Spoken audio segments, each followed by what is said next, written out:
India TV YouTube channel को subscribe करें और बेल आइकन दबाएं।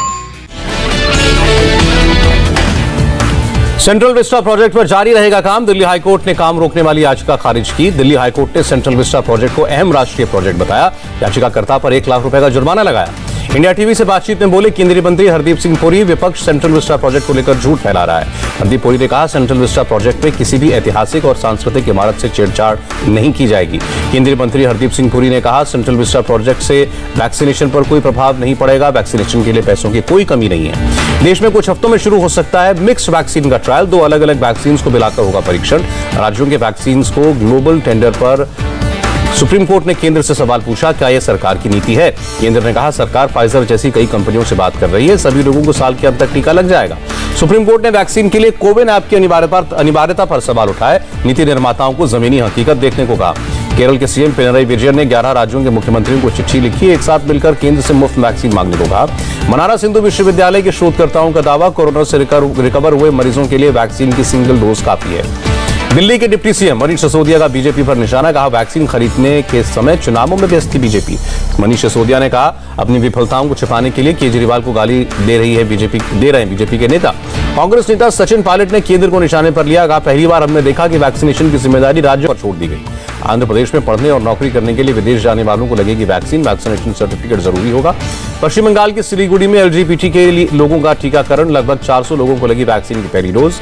विदेश मंत्री एस जयशंकर की अध्यक्षता में मंगलवार को ब्रिक्स देशों की विदेश मंत्रियों की बैठक। कोरोना समेत कई मुद्दों पर चर्चा होगी। सीबीएसई की 12वीं की परीक्षा पर सुप्रीम कोर्ट में गुरुवार तक सुनवाई चली। अटॉर्नी जनरल ने कहा, सरकार 1-2 दिन में फैसला ले लेगी। सुनवाई के दौरान सुप्रीम कोर्ट ने कहा, अगर सरकार पिछले साल की तरह परीक्षा नहीं कराने का फैसला बदलती है तो ठोस वजह होनी चाहिए। प्रियंका गांधी ने शिक्षा मंत्री को लिखी चिट्ठी। 12वीं की परीक्षाओं को लेकर दिए सुझाव। बीजेपी अध्यक्ष जेपी नड्डा ने हिमाचल प्रदेश के लिए कोविड राहत सामग्री रवाना की। 108 ऑक्सीजन कॉन्सेंट्रेटर और 160 सिलेंडर्स भेजे। देश में 50 दिन बाद आए कोरोना के सबसे कम मामले। 24 घंटे में 1,52,000 नए संक्रमित लोग, 3,128 मौतें। तमिलनाडु में कोरोना के 27,000 से ज्यादा नए केस, 478 लोगों ने जान गंवाई। कर्नाटक में कोरोना के 16,604 नए मामले, 411 लोगों ने दम तोड़ा। महाराष्ट्र में 24 घंटे में 15,077 नए कोरोना केसेस आए, 184 मौतें दर्ज की गई। नागपुर शहर में बीते 24 घंटे में कोरोना से 319 लोग संक्रमित हुए, 10 की जान गई। केरल में कोरोना के 12,300 नए मरीज, करीब 29,000 लोग ठीक हुए। तेलंगाना में कोरोना के 2,524 नए केस आए, करीब 3,500 मरीज ठीक हुए, 18 मौतें। राजस्थान में कोरोना के 1,498 नए मामले, 68 लोगों की मौत। यूपी में 1,497 नए मरीज मिले, 151 मौतें हुई। जम्मू कश्मीर में कोरोना के 1,525 नए मरीज सामने आए, 37 मरीजों की मौत। हिमाचल प्रदेश में कोरोना के 865 नए पॉजिटिव मामले, 2100 से ज्यादा लोग ठीक हुए। दिल्ली में 24 घंटे में 648 नए मरीज मिले, 86 मौतें हुई। गोवा में कोरोना के 602 नए मामले सामने आए, 24 लोगों की मौत। नगर निगम की मदद से कोची पोर्ट पर 102 ऑक्सीजन बेड वाला कोविड हॉस्पिटल तैयार किया गया। टिहरी के टीएचटीसी इंजीनियरिंग कॉलेज पहुंचे उत्तराखंड के मुख्यमंत्री। 450 बेड्स के कोविड सेंटर का जायजा लिया। तमिलनाडु के स्वास्थ्य मंत्री ने कोविड सेंटर में 504 बेड्स के नए हॉल का उद्घाटन किया। कोविड सेंटर में पहले से थे 360 बेड। राज्यों और केंद्र शासित प्रदेशों को दी गई 30,000 एम्फो-बी की शीशियां, केंद्रीय मंत्री सदानंद गौड़ा ने जानकारी दी। तमिलनाडु के पूर्व सीएम पलनीस्वामी ने प्रधानमंत्री मोदी को चिट्ठी लिखी, एम्फो-बी की सप्लाई बढ़ाने की मांग। मिस्र में मिले ब्लैक फंगस के मामले, डॉक्टर्स ने कहा, घबराने की बात नहीं है, वक्त रहते इलाज से ठीक होते हैं मरीज। 41 दिन बाद दिल्ली में अनलॉक शुरू, खोली गई फैक्ट्रियां, निर्माण गतिविधियों को भी इजाजत। मुंबई में ऑड इवन की तर्ज पर सुबह 7 बजे से दोपहर 2 बजे तक खुलेंगी दुकानें, ई कॉमर्स से डिलीवरी की भी इजाजत। बिहार में 8 जून तक बढ़ा लॉकडाउन, हर दूसरे दिन दोपहर 2 बजे तक खुलेंगी दुकानें। बिहार में 25% स्टाफ के साथ खुलेंगे सरकारी दफ्तर, निजी दफ्तर बंद रहेंगे। मध्य प्रदेश में 15 जून तक कोरोना कर्फ्यू बढ़ा, शनिवार रात 10 बजे से सोमवार सुबह 6 बजे तक कर्फ्यू लागू रहेगा। एमपी में अभी राजनीतिक धार्मिक गतिविधियों पर पूरी तरह रोक, school college cinema hall shopping malls भी बंद रहेंगे। राजस्थान में 25% कर्मचारियों के साथ शाम 4 बजे तक खुलेंगे सरकारी दफ्तर, 2 बजे तक निजी दफ्तर खोलने की भी इजाजत। उत्तराखंड में 9 जून तक बढ़ा कोरोना कर्फ्यू, हफ्ते में 2 दिन खुलेंगी किराने की दुकानें। चंडीगढ़ में 9 जून तक जारी रहेंगी पाबंदियां, सुबह 9 बजे से शाम 4 बजे तक खुलेंगी दुकानें। 1 महीने बाद जम्मू कश्मीर में भी अनलॉक शुरू होगा, हर दूसरे दिन खुलेंगी दुकानें। आंध्र प्रदेश में भी 10 जून तक कोरोना कर्फ्यू बढ़ाया गया। लक्षद्वीप में 7 दिन और बढ़ा संपूर्ण लॉकडाउन, पूरी तरह से बंद किए गए 5 द्वीप। कोरोना वायरस को भगाने के लिए मुंबई की कांदिवली में हुआ शंखनाद, सोशल डिस्टेंसिंग के नियमों की धज्जियां उड़ी। मुख्यमंत्री उद्धव ठाकरे ने मुंबई में भारी गाड़ियों के आवागमन को लेकर चिंता जताई। कहा, हालात ऐसे बने रहे तो लॉकडाउन और सख्त करेंगे। ओडिशा के भद्रक बाजार में बड़ी संख्या में खरीदारी के लिए लोग आए। राज्य में 17 जून तक लॉकडाउन है। पंजाब के लुधियाना में सब्जी मंडी में भारी भीड़, सड़कों पर गाड़ियों का तांता। यूपी कैबिनेट में अनाथ हुए बच्चों के लिए बाल सेवा योजना और चुनावों में ड्यूटी के दौरान मरने वाले लोगों के लिए अनुग्रह राशि के प्रस्ताव को मंजूरी दी गई।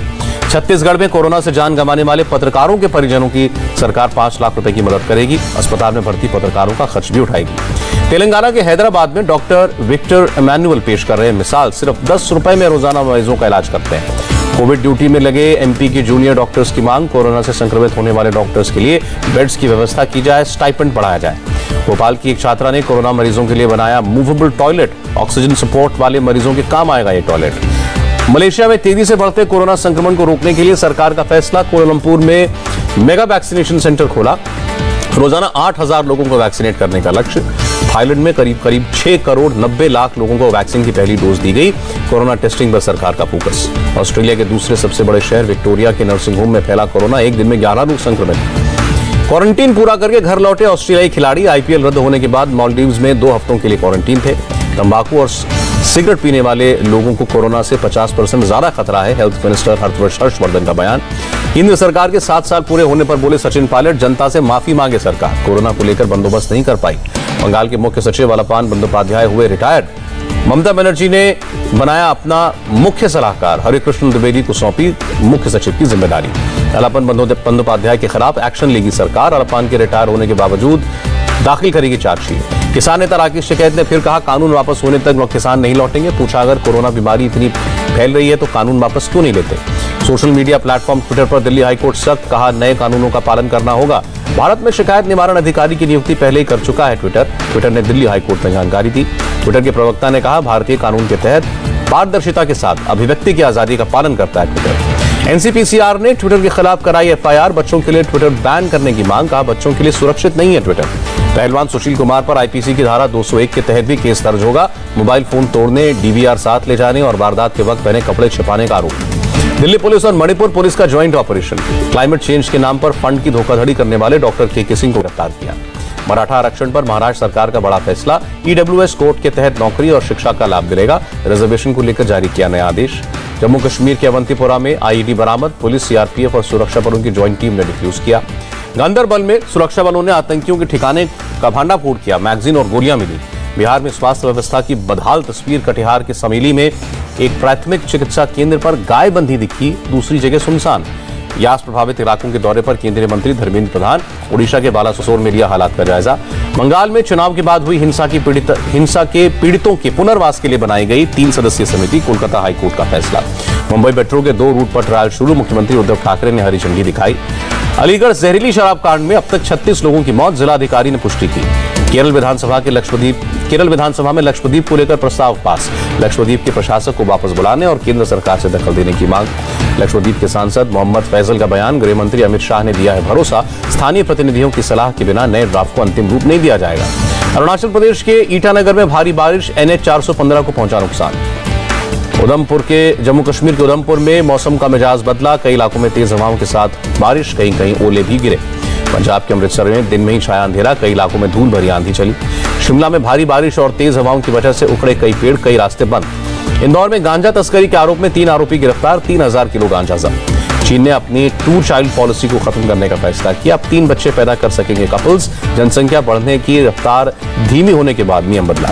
सीज फायर के बाद गाजा पट्टी में धीरे धीरे हालात सामान्य हो रहे हैं। बीच पर मौज मस्ती करते दिखे लोग। न्यूजीलैंड के कैंटरबरी में लगातार 3 दिनों से हो रही है बारिश। बाढ़ जैसे हालात। राहत और बचाव का काम जारी।